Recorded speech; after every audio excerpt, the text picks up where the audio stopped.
Hi, I'm Kiersten, a FLL alumni and a current member of an FTC team, Caffeinated Robots. I'm here to talk to you about the FLL notebooks. Have you ever been told that you need a notebook or that you should have one but don't know where to get started? I will give you information of what we've done in the past and just kind of what the notebook is. So you have 3 judging rooms, which means it is best to have 3 notebooks so that you can leave one in each room. So in the past we've done 1 notebook, but then we have to leave it, take it from one room and bring it to another one. So it's just kind of easier to just leave it in the room. Here you can look at it and then go on with your day. So I will start by talking about the robot design notebook. The biggest thing about notebooks is that you should show your process, your whole, from day 1 to now, what have you done in your season? Because you can't cover all of that in one judging room. So this is from our first year doing robotics here, and we just kind of, in your robot design notebook, we've included why you did what you did and why you didn't do what you didn't do. They don't want to know everything that works. Obviously, it's the day of competition. They see what works. They see what you've chosen. They want to see what hasn't worked. How did you get to that? It's not like this was the first idea you tried. They want to see your whole process of what you've done. So we have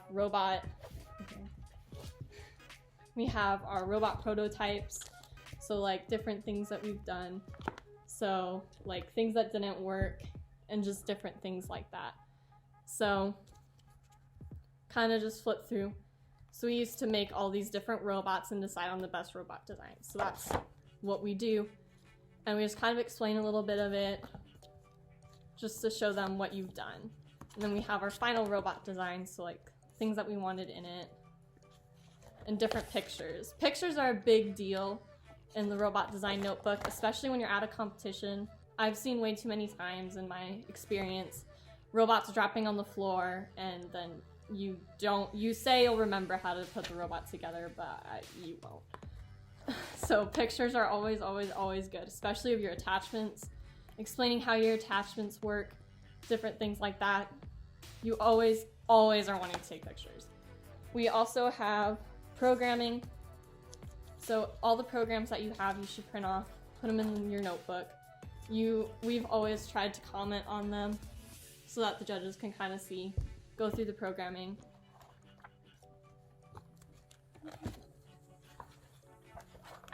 And then we have math. So any math that we did or any tips that we got from other teams or different things like that, or if we read something online, we kind of just put it in to show, hey, here are our resources, here's what we've tried. And then we also have our like rules updates and things like that, so that we can just kind of see everything that's happening. They know we're keeping up to date on the rules so that we know everything that's going on. And then, so that was past year's notebook. Our latest one was a little bit easier to see, just easier to go through. I like to show that one because it's less scary. This one is, we like have our whole robot design that we did, how we did it, kind of more in depth, but even just a picture and a little thing like, this is our wheelbase is always, it's better than nothing. We also prototyped attachments, so then we have our attachments and our final ones. And this year we used exoskeletons, so it was a little bit more involved and needing more explanation. And then we have our final programs. So we showed programs that we tried that were notable, and then the programs that we have currently. And then we specifically put, because we moved on to state, so we left the ones in that we had before, put in our final ones, so that they can see our process. And same thing with game. For the project notebook, it's a little bit different. You still want to show your process of your season, and you still want to show how you got to what you, so your solution isn't the first one you try. Usually it doesn't work out the first thing you try is the thing you come to competition with. So you just want to show the whole process of the whole season. You don't just want to go, okay, first day, oh, this is what we had. It's not usually that way. You want to show why you did what you did, why you didn't do what you didn't do. So here's our project notebook. We usually included any notes. So for the presentation on the day of competition, we have notes of how we got to that presentation. So in this one, we have our rubric just to kind of remind ourselves what we go in our judging room with. And this notebook's falling apart again. And just different things. So like these are different things that we researched and things that we've tried during that season. So like we tried this idea, we thought about this idea, so there's a thing about how this got to be. And you just kind of want to show all of the different ideas that you had, all of your research you want in your notebook. So like all your research, that was the question and how we did it that year. And just include anything. If you think it's silly to include like a research, oh, well, we didn't use this idea, so it doesn't need to go in the notebook. All the more reason to go in the notebook. They want to see your whole process of your whole season. And then this is our final product, our solution, so that they can kind of read more in depth in that, because you're not going to get into as much detail as you would like to with your solution. You're not going to get, during the judging room and during your time, you're not going to get as much information in there as you would like to. So we also have so this year we did a skit. So we have different notes that we have for the skit. We have our lines and just different things like that, and maybe revisions of our skit lines just to kind of show them. And then we still have project rules and updates to show the judges. And then fast forward a little bit to the last year that we were in it with our project one. We learned that we liked page protectors, which you don't need page protectors, but it kind of just makes the notebook look nicer and easier to flip through. So this year we had a lot of brainstorming, so there were just kind of a lot of solutions. We sometimes had two that were neck and neck, and we barely decided on the one, so we had a lot of information on two of them, so we included that information in there. So this is an idea with,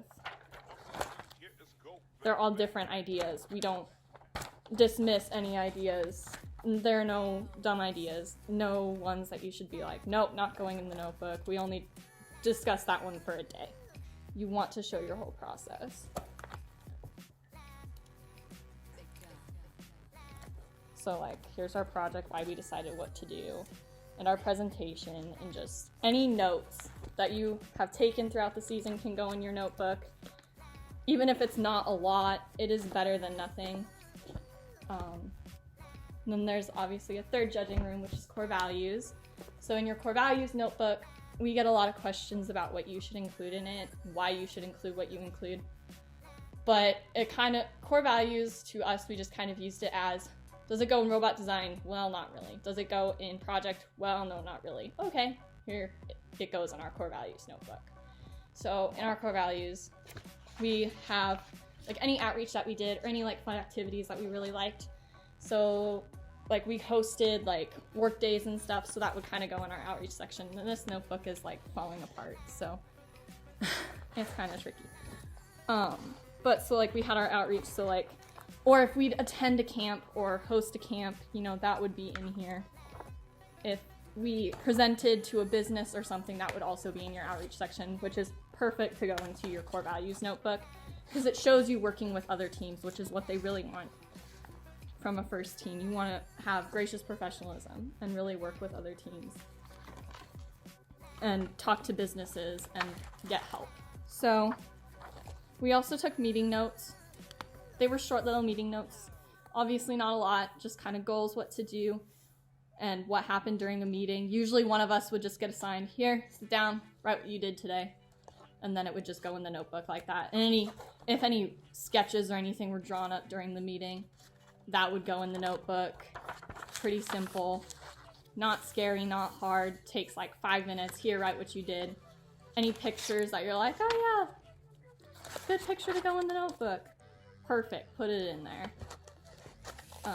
We also put we sometimes during meetings did instant challenges to make sure that our communication was good throughout the season. So we included like the instant challenges that we did in our notebook, just to kind of show them, yeah, we work on this. We work on it throughout the meeting, but we also have a time where we just work on our core values and work on communicating with each other, which was obviously less when we'd been together for a while. So in our newer notebook, there wasn't much in it for instant challenges because we didn't have to do as many because we'd been together for so long. So this is kind of more like better notes because we were older, we knew what to do. We had some bios just to give the judges a little more information on who we, like, just kind of what we did, what our favorite thing about First was, like what gracious professionalism meant to us, and just fun things like that. And then, you know, including our outreach. Obviously we're a little bit older, so we included more notes, we're more detailed in it. And then same thing with our meeting notes. Still aren't great, but like at least there's something going on. There's something showing, hey, this is what we did this day. Just simple little notes. And then we'd also have, again, our instant challenges. We take pictures of us doing our instant challenges just to kind of have a fun little thing in the notebook. So notebooks may not seem, since they're not required, they don't seem super important, but if a judge is looking at all of these teams, you have how many teams at one competition, and you're trying to pick one that's going to get a certain award or move on, and they're like, well, I mean, this team, I kind of remember their presentation, this is kind of what it is about, I don't remember it quite well. Well, there, you have your notebook. They can look at your solution that you had, and they can look at how you got there. They like to see the whole process of your whole season. It's what judges like. And then also, if you want to move on to the next level, in FTC, the notebook is a really big deal there. So this kind of gets your kids a foot in with the FL notebooks to lead into FTC so that it's not so scary. But yeah, overall notebooks are it's a great thing to have. Show your process, show everything. If you think that something shouldn't be in there because you barely tried it, that's not, they want to see everything. They don't care if it didn't work. It shows that you're learning and it shows that you're progressing through the season. So it's just really important to include anything and everything that you have in your notebook to just kind of show a whole idea of what your season is about. And yeah, it just really leads into our FTC notebooks. Our team is so much better at writing notes because we did it when we were little in our FL notebooks, and it's just helped us out so much. So I hope you enjoyed. I hope that the notebook seems less scary now, not more. I hope you answered some questions. If you have more, feel free to contact us. We always are happy to help teams. But yeah, you can email us at, or you can email Brandy. Just, yeah, if you need help, let us know. We're more than welcome to help you. So yeah, hope you enjoyed.